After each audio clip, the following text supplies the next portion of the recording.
Baik, Assalamualaikum warahmatullahi wabarakatuh. Selamat pagi. Saat ini sedang bersama saya Dita Ayu Wulandari sebagai moderator dalam diskusi pada kesempatan ini yang isu yang akan kami angkat yaitu masuknya barang terlarang atau narkoba ke dalam lembaga pemasyarakatan. Saat ini saya bersama dengan rekan-rekan saya. Ada Saudara Arif Firmansyah, Saudara Harsya, Saudara Natasha Nathanael, dan Saudara Dimas Yusitia, dan Saudara Maulvi.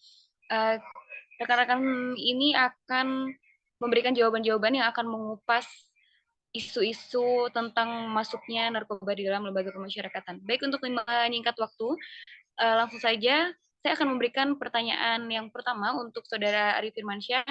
Bagaimana Saudara Ari, bagaimana tanggapannya tentang berita-berita yang beredar tentang masuknya narkoba di dalam lembaga pemasyarakatan? Silakan untuk dijawab. Mbak Dita. Jadi menurut saya berita-berita yang ada di lembaga pemasyarakatan khususnya tentang narkoba itu menurut saya sudah mulai banyak berita-berita negatif tentang masuknya narkoba ke lapas.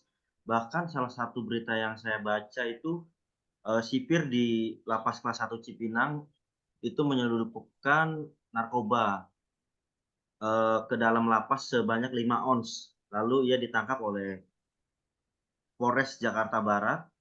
Dan rencananya itu dia sudah mengambil 1,5 kilo. Jadi menurut saya, seharusnya petugas yang melakukan pencegahan, malah petugas itu sendiri yang akan memasukkan narkoba. Petugas itu bekerja sama bersama dengan narapidana di Lapas Cipinang. Kebetulan narapidana itu yang mengedarkan narkoba di Cipinang itu. Jadi menurut saya, Mbak, isu-isu bahkan berita-berita negatif tentang masuknya narkoba ke dalam lapas itu bahkan dilakukan oleh petugasnya sendiri, Mbak. Oh, luar biasa. Jadi memang sangat disayangkan ya bahwa ada beberapa oknum dari petugas lembaga pemasyarakatan sendiri yang justru memasukkan barang terlarang itu ke dalam lembaga pemasyarakatan ya. Baik, kalau begitu saya akan menanyakan bagaimana tanggapannya soal berita tersebut kepada Kak Natasha Nathanael. Mohon dijawab. Terima kasih. Baik, terima kasih atas kesempatan yang diberikan dari Mbak Dita. Baik, menurut saya tanggapannya yaitu pada Lapas Cipinang ini ya, dari lapas ini sendiri pun telah berkomitmen memberantas dari penyalahgunaan dan peredaran gelap narkoba di lapas ini. Kedepannya akan lebih ditingkatkan lagi dari sistem pengamanannya, kemudian untuk kejadian-kejadian yang mencurigakan untuk dapat diamankan kembali apabila terdapat penyelundupan narkoba seperti penyelundupan dari Lapas Cipinang ini, di mana menyelundupkan narkoba jenis ganja dan sabu-sabu yang dapat berhasil digagalkan oleh petugas pemasyarakatan. Oke, baik.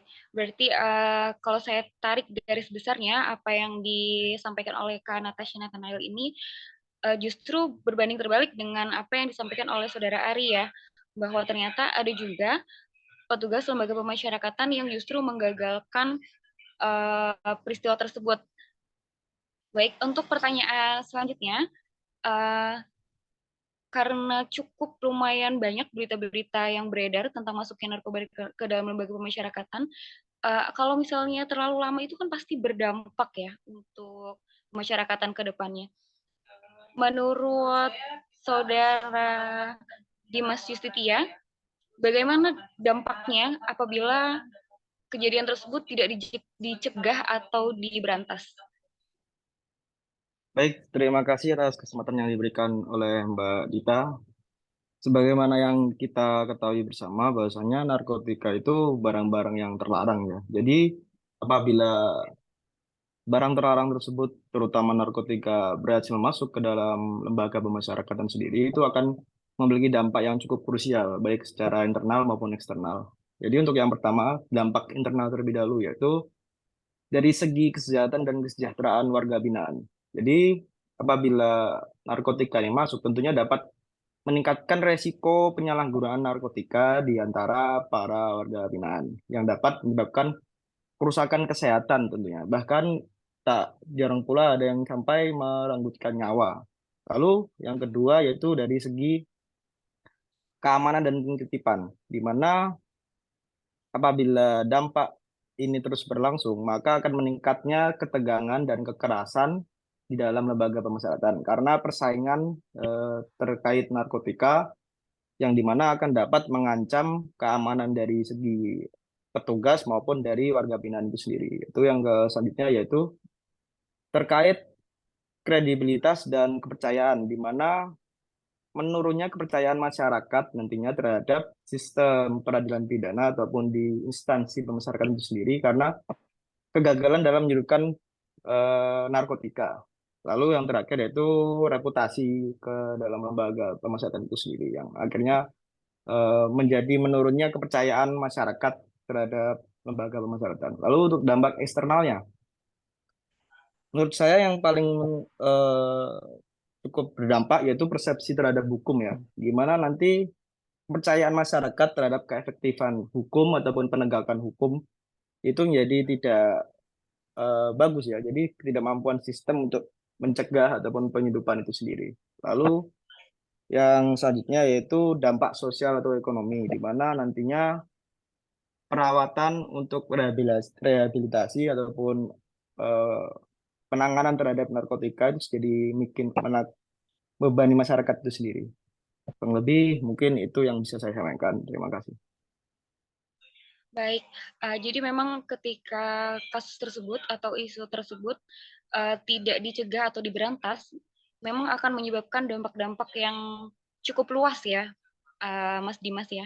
Tapi saya penasaran sekali, sebetulnya apa sih penyebabnya kok bisa barang yang terlarang untuk masuk ke dalam lembaga pemasyarakatan kok justru bisa masuk ke dalam lembaga pemasyarakatan? Mungkin bisa dibantu untuk dijawab Saudara Harsha? Baik, terima kasih untuk kesempatannya Kak Dita.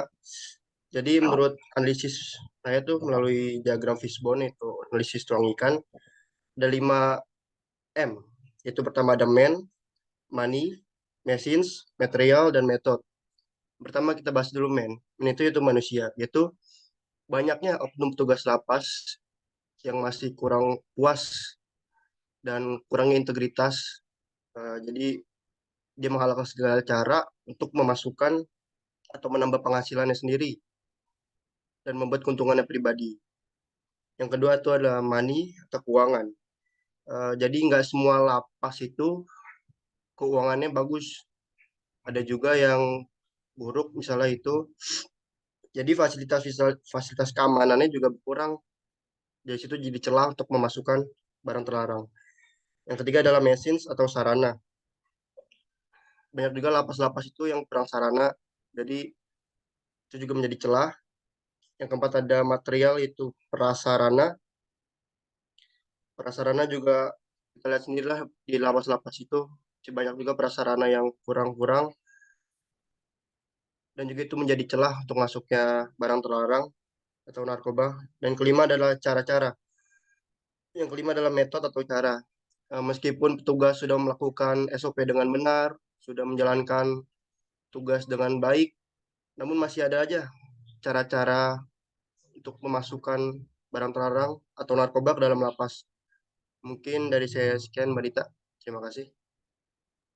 Baik, terima kasih banyak Saudara Harsha. Berarti memang uh, penyebabnya itu tidak kurang atau tidak lebih antara keinginan dari individual oknum tersebut dan juga peluang yang ada di lembaga pemasyarakatan ya. Baik, untuk pertanyaan terakhir yang akan menutup diskusi kita pada pagi hari ini, bagaimana sih antisipasinya atau pencegahannya dari berita atau kasus tersebut? Boleh bantu dijawab untuk Saudara Maulvi?